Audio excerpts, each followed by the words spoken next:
Hello everyone, welcome to my channel UPSC with Lavisha. आज की class में हम डिस्कस करेंगे इंडिया पाकिस्तान रिलेशंस को, थोड़ा सा हिस्ट्री में जाएंगे। उसके बाद हम डिस्कस करेंगे ऑपरेशन सिंदूर को। चांसेस हैं कि आपका यूपीएससी प्रीलिम्स 2025 पोस्टपोन हो सकता है। जो भी कंफर्म इंफॉर्मेशन होगी वो हमें मंडे या ट्यूसडे तक मिल जाएगी यूपीएससी की ऑफिशियल साइट के ऊपर।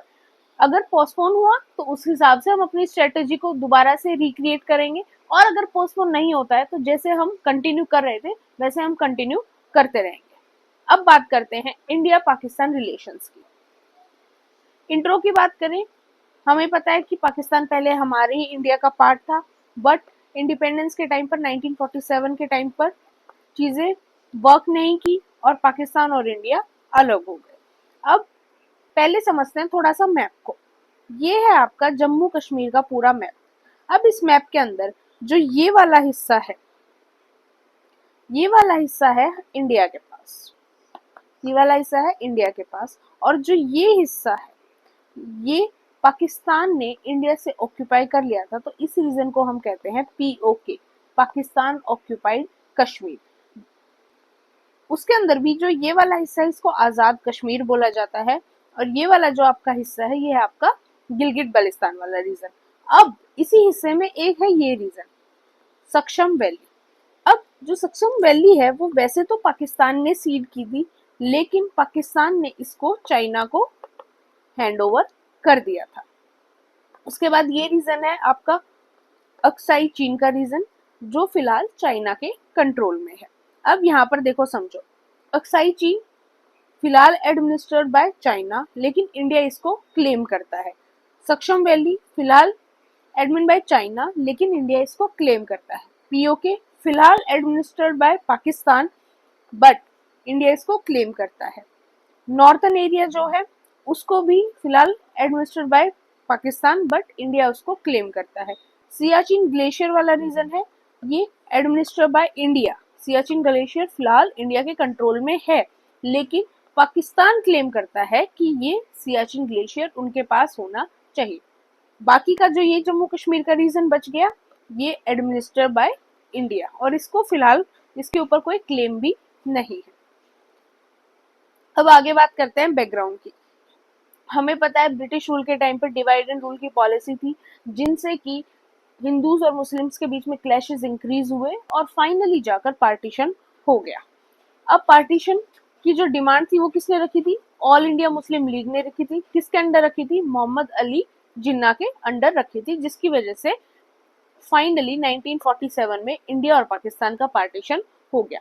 अब जो इंडिया पाकिस्तान की बाउंड्री है वो अप्रोक्सीमेटली है 3323 किलोमीटर, जिसके अंदर इंक्लूड है आपका line of control LOC in Jammu and Kashmir. आपकी एलओसी कौन सी है? ये है, ये आपका पूरा, सॉरी यहाँ से ऐसे करके ये पूरा आपका एलओसी का रीजन है, लाइन ऑफ कंट्रोल। और वहीं जो एरिया हमारे पास चाइना के पास है, जो ये वाली लाइन है, इसको हम कहते हैं LAC, line of actual control. आगे बढ़ते हैं। आफ्टर पार्टीशन भी काफी बार ऐसा हुआ कि इंडिया और पाकिस्तान आमने सामने वॉर की सिचुएशंस में आए। सबसे पहले हुआ 1947 और 48 में ही, जिसकी वजह से इस्टेब्लिशमेंट हुई लाइन ऑफ कंट्रोल की, और पीओके वाला जो रीजन है वो पाकिस्तान के अंडर चला गया। उसके बाद 1967 में वॉर हुआ, 1971 में भी वॉर हुआ। 1971 के वॉर के बाद इस्टेब्लिशमेंट हुई बांग्लादेश की, जो पहले ईस्ट पाकिस्तान कहलाता था, अब बांग्लादेश कहलाता है। 1998 के अंदर इंडिया ने भी और पाकिस्तान ने भी, दोनों ने अपने आप को न्यूक्लियर पावर अनाउंस कर दिया, जिसकी वजह से टेंशंस के चांसेस जो थे वो और ज्यादा इंक्रीज हो गए, क्योंकि अब दोनों ही कंट्रीज के पास क्या थी? न्यूक्लियर पावर थी। बट कुछ डिप्लोमेसी एग्रीमेंट्स हुए जिनकी वजह से न्यूक्लियर कॉन्फ्लिक्ट दोनों ही देशों के बीच में ना हो पाए। फिर आपका कारगिल कॉन्फ्लिक्ट हुआ 1999 के अंदर, जिसके अंदर फिर से इंडिया और पाकिस्तान सामने आए, लेकिन फाइनली यहाँ पर भी जीत किसकी हुई? इंडिया की मिलिट्री की ही यहाँ पर विक्ट्री हुई। उसके बाद 2000 में कुछ टेरर अटैक्स हुए, जैसे 2001 के अंदर एक आर्म्ड अटैक हुआ इंडियन पार्लियामेंट के ऊपर न्यू दिल्ली के अंदर। यहाँ पर जो ये JEM है, ये है आपका जैश ए मोहम्मद। फर्दर फिर 2008 के अंदर क्या हुआ? फिर से एक मेजर आर्म्ड अटैक हुआ, कहाँ पर? मुंबई के अंदर। उसके बाद 2016 के अंदर भी क्या हुआ, पठानकोट एयरबेस अटैक हुआ, वो भी किसने करवाया, जैश ए मोहम्मद, जिसकी वजह से भी दोनों कंट्रीज के बायलेटरल रिलेशंस के अंदर प्रॉब्लम क्रिएट हुई। फिर उरी अटैक की बात है, उरी अटैक कब हुआ, near about September 18 2016 when 4 heavily armed terrorists struck an Indian army base in Jammu and Kashmir's Uri sector. उसके बाद चीजें वहां भी प्रॉब्लमेटिक हुई।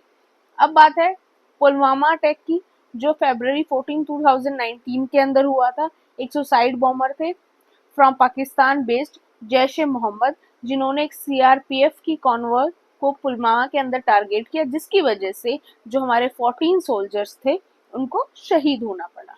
अब लेटेस्ट हुआ है पहलगाम टेरर अटैक, जिसके बारे में फिलहाल आपने न्यूज में भी देखा होगा, आपने इंस्टाग्राम, फेसबुक, हर जगह अभी जिसके बारे में बात चल रही है। जिसके बाद इंडिया ने कुछ मेजर डिसीजंस लिए। इंडिया ने इंडस वाटर ट्रीटी को भी सस्पेंड करने के लिए बोला।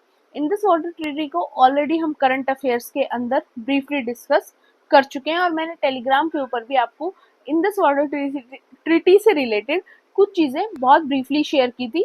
अगर आपने नहीं देखी तो एक बार उनको गो थ्रो कर लेना। अब बात करते हैं अभी की न्यूज। क्या न्यूज है, इंडिया ने लॉन्च किया operation Sindoor in retaliation for the April 2025 Pahalgam terrorist attack, जिसके अंदर इंडिया ने टारगेट किया 9 टेररिस्ट इंफ्रास्ट्रक्चर साइट्स को, जो कि पाकिस्तान और पीओके के अंदर थी, जिसके अंदर wing commander Vyomika Singh and colonel Sofia Qureshi ने led the Indian government's briefing about the operation, जिसकी वजह से हम कह सकते हैं yes, this is the true example of women empowerment. अब बात करते हैं ऑपरेशन सिंदूर क्या था। ये कोऑर्डिनेटेड स्ट्राइक ऑपरेशन था, जिसको इंडियन आर्म फोर्स ने लॉन्च किया ऑन 7 मई 2025।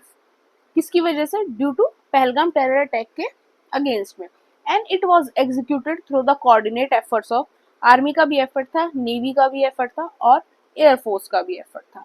अब unlike past operations with aggressive names meant to project strengthen, this operation name was chosen as a personal tribute to the victims, particularly the widows of the Pahalgam attack। अब नाम operation सिंदूर क्यों रखा गया, इससे पहले के जितने भी ऑपरेशंस होते थे उनका नाम थोड़ा सा स्ट्रेंथ वाइज होता था। जैसे आपने अगर कारगिल के टाइम पर जो ऑपरेशन था उसका नाम था ऑपरेशन विजय, तो उसमें नाम से हमें पता चल रहा है कि हाँ विक्ट्री का सिंबलाइज कर रहा है ये चीजें। बट इस बार ऑपरेशन सिंदूर इसलिए रखा गया क्योंकि अगर आपने पहलगाम टेरर अटैक की बारे में थोड़ा सा देखा होगा तो वहां पर क्या था कि हाँ काफी सारे कपल्स थे, जिनके कपल थे और उनके फिर हस्बैंड की डेथ हो गई, और वो जो वाइफ थी वो अकेली रह गई। और एज वी नो कि हिंदू ट्रेडिशन के अंदर सिंदूर की इम्पोर्टेंस एक मैरिड वुमेन के लिए बहुत ज्यादा होती है, तो उसी लिए इस ऑपरेशन का नाम भी रखा गया ऑपरेशन सिंदूर।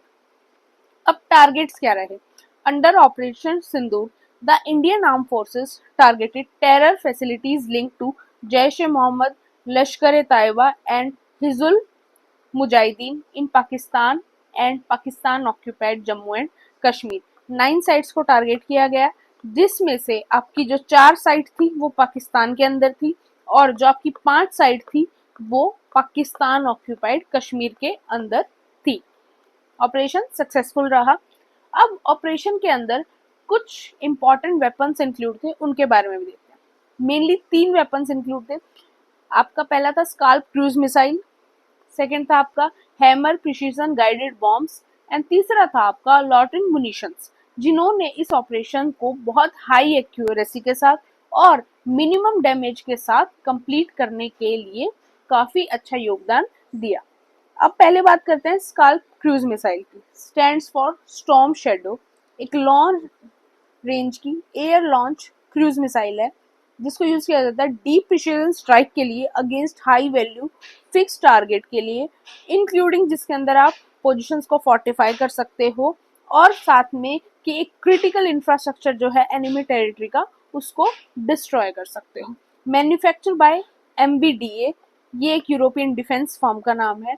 लॉन्च प्लेटफॉर्म क्या था इसके लिए, typically deployed from advance fighter jets like the Rafale.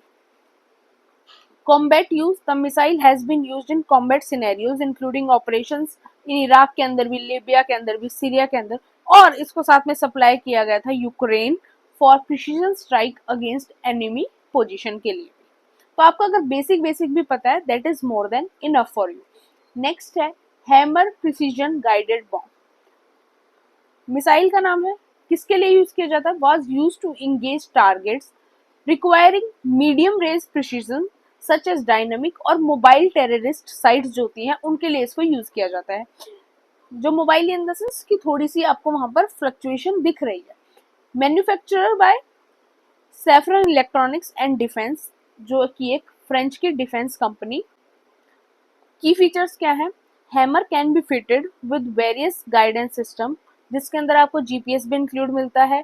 इसके अंदर आपको इंफ्रारेड की इमेजिंग भी मिलेगी, साथ में इससे आप लेजर की हेल्प से टारगेट को पॉइंट आउट भी कर सकते हो, जो इसको अलग और जितने भी बाकी आपकी मिसाइल सिस्टम है उनसे थोड़ा सा अलग बनाता है, जिसकी वजह से आप वर्सेटाइल जो टारगेट ग्रुप्स हैं उनको टारगेट कर सकते हो और इजीली जो आप करना चाहते हो उस चीज को सक्सेसफुली एग्जीक्यूट कर सकते हो। नेक्स्ट है लॉटिंग म्यूनिशंस, जिसको कामिकेज ड्रोन्स भी बोला जाता है। चाहे ये नाम आए दोनों बातें सेम है। इसको यूज किया जाता है for surveillance and for target engagement over enemy territory before executing precision strike. कि आप जब स्ट्राइक कोई परफॉर्म कर रहे हो तो उससे पहले आपको हर चीज का आइडिया तो होना चाहिए, कौन सी चीज कहाँ है क्या है। तो उस चीज के लिए इसको यूज करना one of the best decision India का रहा।